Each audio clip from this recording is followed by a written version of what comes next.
नमस्कार। SBT news में आपका स्वागत है। पेश है 14 फरवरी सोमवार दोपहर 12:15 बजे राजस्थान की 12 बड़ी खबरें।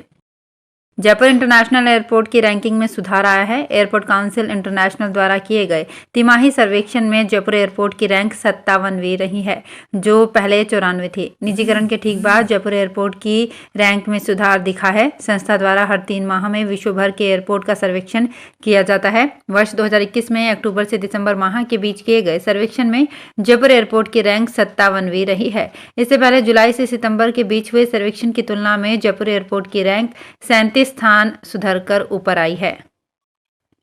देश में पहली बार सभी प्रक्रियाओं को ऑनलाइन करने वाली राजस्थान विधानसभा के 200 में से 10% विधायक भी ऑनलाइन नहीं हो पाए हैं।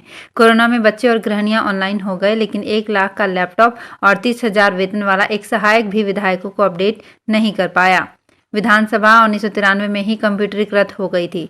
देश में ऐसी पहली विधानसभा होने का 2010 में तमगा भी मिल गया, लेकिन विधायक आज भी कागजों पर ही प्रश्न लिखकर भेज रहे हैं। तीसरी लहर कम होने के बाद राजस्थान सरकार ने कोरोना को लेकर लगाई सभी पाबंदियां हटा दी है। पहली से 5वीं तक के बच्चों के स्कूल खोलने की मंजूरी दे दी है।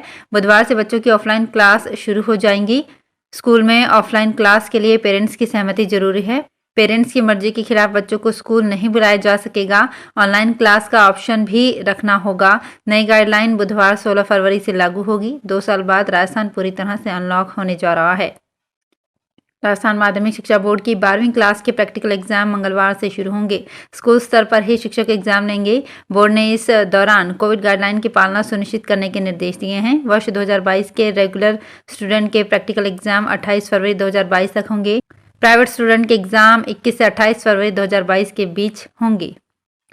जयपुर स्थित एसएमएस मेडिकल कॉलेज में अब रिसर्च, क्लिनिकल ट्रायल और दवाओं के अनुसंधान पर बड़े स्तर पर काम शुरू होगा। यहां तक कि जानवरों पर होने वाले परीक्षण भी एसएमएस की रिसर्च लैब में हो सकेंगे। Indian council of medical research ने पूरे वेस्ट इंडिया में केवल 2 और राजस्थान के एकमात्र एसएमएस मेडिकल कॉलेज को वर्ष 2025 तक नई रिसर्च और क्लिनिकल ट्रायल की अनुमति दे दी है। आईपीएल 2022 को लेकर खिलाड़ियों का ऑक्शन हो रहा है।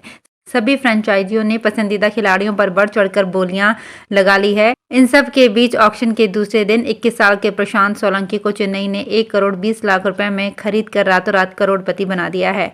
महज एक T20 मैच खेलने वाले प्रशांत सोलंकी पर धोनी ने भरोसा जताया। इसके चलते उन्हें इतने बड़े प्राइस पर चेन्नई ने खरीदा। प्रशांत मूल रूप से राजस्थान के पाली जिले के बगड़ी नगर गाँव के हैं, जो वर्तमान में मुंबई के ठाणे में रहते हैं।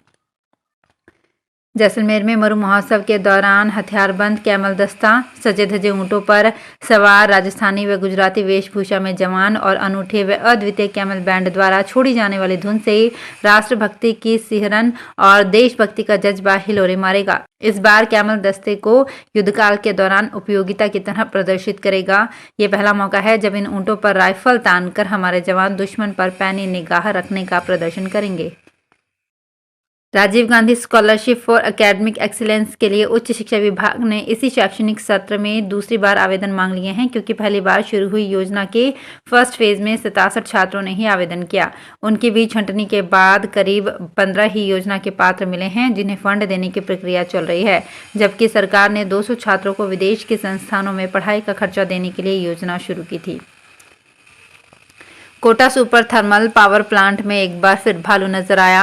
वहां के कर्मचारी ने भालू की तस्वीर को अपने कैमरे में कैद कर लिया।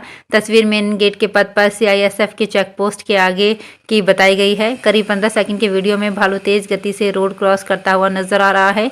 ये भालू कुछ देर में ही ओझल हो गया। कर्मचारी ने भालू का वीडियो ग्रुप में वायरल कर दिया।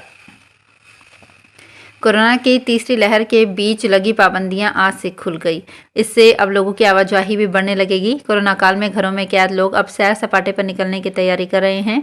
इसी कड़ी में अध्यात्म को बढ़ावा देने के लिए रेलवे ने शिवरात्रि के मौके पर जयपुर से 7 ज्योतिर्लिंग के दर्शन के लिए विशेष ट्रेन चलाने का निर्णय किया है। पहली ट्रेन 4 मार्च को जयपुर से चलेगी, जो गुजरात, मध्य प्रदेश, महाराष्ट्र समेत अन्य राज्यों में मौजूद प्रमुख मंदिरों और धार्मिक स्थलों के दर्शन करवाएगी। टोंक में सवाई माधोपुर चौराहा स्थित श्री मनसा पूर्ण भूतेश्वर महादेव मंदिर प्रांगण में रविवार को श्री योग वेदांत सेवा समिति की ओर से मातृ पितृ दिवस समारोह मनाया गया। समारोह की अध्यक्षता संत मनीष दास ने की। समारोह में संतानों ने अपने माता पिता व परिजनों को तिलक लगाकर फूल माला पहनाकर परिक्रमा लगाई और दीपक जलाकर आरती कर उनका आशीर्वाद लिया। इस अवसर पर मनीष दास ने माता पिता की महत्ता बताई।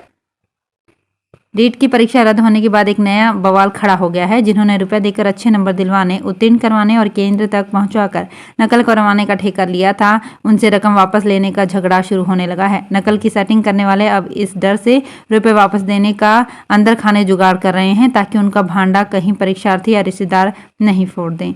करोड़ों के लेन देन को लेकर हुई गड़बड़ियों की आगामी दिनों में परतें खोल सकती है। तो फिलहाल इस बुलेटिन में इतना ही। फिर हाजिर होंगे कुछ और बड़ी खबरों के साथ। एसबीटी न्यूज के और भी वीडियोस को देखने के लिए हमारे चैनल को सब्सक्राइब करें और नोटिफिकेशन पाने के लिए बेल आइकन को प्रेस करें।